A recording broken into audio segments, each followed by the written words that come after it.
is in a different level of rage. Brian, you in fact say you actually black out some. I don't even know what I'd be doing. It can happen and you don't even remember what took place. And that's a, that's a whole level of anger, that you two don't experience. You know what you're doing when you're doing it at the time. But one thing that I think is a common denominator for all people that, whether it's road rage or whatever, is what upsets you is your expectations are violated. Okay, you think about that. You have an expectation of how the world is supposed to work. And when that's violated, then you have a reaction to it, right? I mean, you get on the road and you say, these people, they're idiotic. They're supposed to, it's rush hour, come on. We should all be 6 inches apart, flowing 55 miles an hour. We should move like caterpillars, like they do on those commercials on TV. And if that doesn't happen, then you get upset, right? But it's more so when they don't give a common courtesy. It's not like I have a strict way with how they should drive. But you have an expectation that people should show common courtesy. Yes. But they may not have even seen you. You have no idea. They could be blind in their left eye. You don't know. Then they shouldn't be driving, honestly. Well, no, that's not up to you to decide. You're right. That's not up to you to decide. The state decides that. Okay. Highway engineers decide that. People decide that. They don't say, these are Lori's rules. You just pull over. Say, all right, I'm taking your license. Give it up. Give me your license. Right. You're walking. Right. Okay? But then if they walk in front of your car, so because you have this expectation, and it usually comes with a degree of arrogance. Because it's like, I'm driving here, people. The road should part like the Red Sea. I'm here. Out of the way. Do you people not know that I am an astronaut and we're launching in 6 minutes? I've got to get there. And so we have that expectation. Now, I want to introduce Shannon Mumford. He is a court-approved anger management counselor who works with rageaholics. Shannon, talk about this a little bit. What's going on with these guys in your view? And I know they're each different, but I'm talking about rageaholics in general. Well, one of the things you said that bears repeating is that assertiveness is different than being aggressive. There's nothing wrong with being assertive, but with Lori, for instance, the tone is outrageous. The tone is condescending. There is a bit of arrogance in it. I would love to teach Lori how to get her needs met without pushing people away. If she has a warrior gene, she is a warrior, but there's a lot of ways you can be a warrior, and I'm not sure why you may have an issue with the sandwich maker. Why do you have to be a warrior with him? Do you want me to answer that? Sure. Sure. It's because if someone gives you instructions on how to fix something, fix it. Right. If he didn't fix it, I'm going to bring it to him because he was the sandwich maker.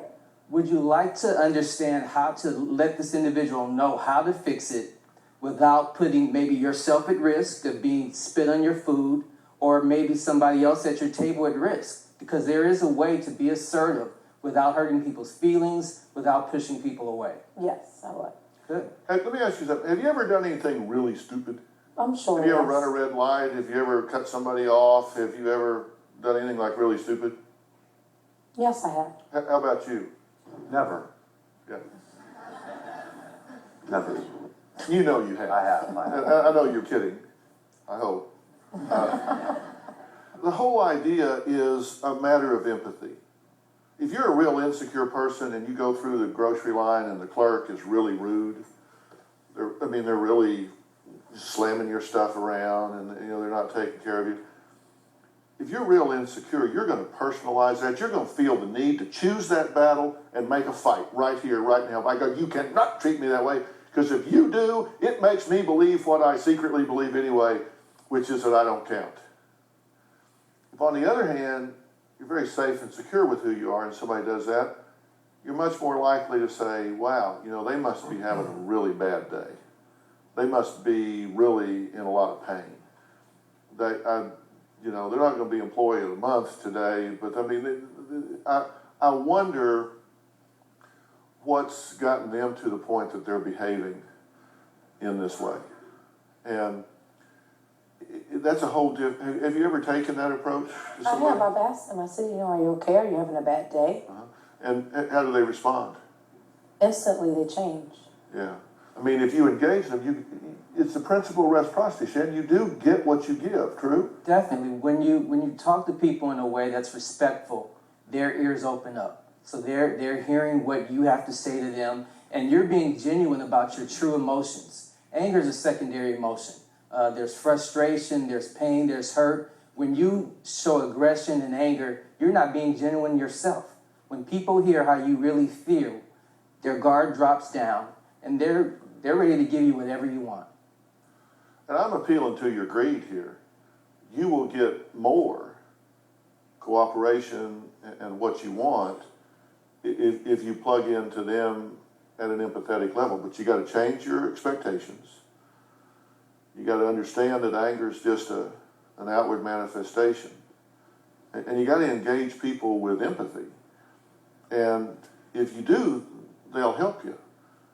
You never, I guarantee you, there's never been anybody that's gone back behind the wall in a restaurant and say, I really want to help that jerk over there in the corner.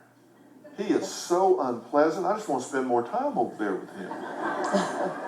That's just not how it works. But if on the other hand, you're back there and you say, oh, that lady over there is the sweetest gal you've ever met in your life. That guy over there is so nice. He really helped me when I dropped some stuff. You just make it hard on yourself when you make it hard on others. Okay, we've got to take a break. Next, the genetic test results for the